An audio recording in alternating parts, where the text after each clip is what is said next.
शेगाव शहर पोलिसांनी सतर्कतेने घरफोडीतील सराईत गुन्हेगाराला एका तासात अटक केल्याने पोलिसांचे सर्व स्तरातून कौतुक होत आहे।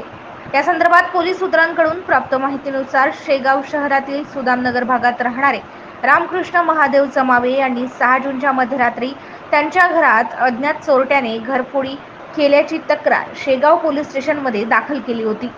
या घटनेमध्ये सदर चोरट्याने घरातील मोबाईलसह रोख रक्कम चोरून नेल्याचे तक्रारीत नमूद करण्यात आले आहे।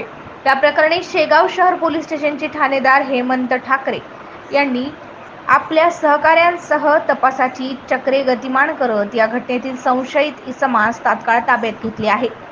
आरोपीची कसून चौकशी केली असता त्याने या गुन्ह्याची कबुली दिली आहे।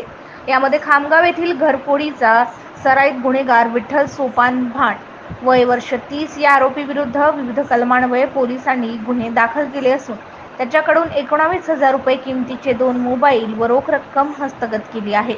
MCI न्यूज मराठी करिता रवी शेगोकार, शेगाव। काल रात्री पेट्रोलिंग दरम्यान आमच्या DV पथकाच्या अंमलदारांना एक संशयित फिरताना मिळून आला होता।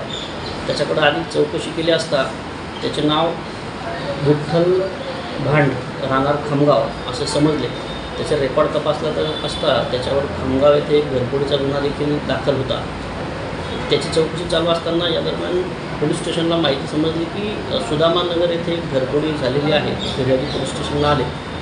त्यानंतर त्यांनी त्या आरोपीला जेव्हा ताब्यात घेतला होता त्याला ओळखलं आणि त्याच्यावरून त्या फिर्यादीची तक्रार घेऊन पोलीस स्टेशनला घरफोडीचा गुन्हा दाखल करण्यात आला आहे। 318/24 कलम 457 380 याप्रमाणे गुन्हा दाखल करून सदर आरोपीला त्याच्यामध्ये अटक करण्यात आलेली आहे। त्या आरोपीकडून त्या घरातून जो मुद्देमाल त्याने 2 मोबाईल चोरी केले होते ते देखील जप्त करण्यात आलेले आहे। आरोपीचा 7 तारखेपर्यंत PCR घेण्यात आलेला आहे। आरोपीकडून अधिक चौकशी करून आणखीन काही गुन्हे उघडकीस येण्याची शक्यता आहे। त्या दृष्टीने आमचा तपास चालू आहे।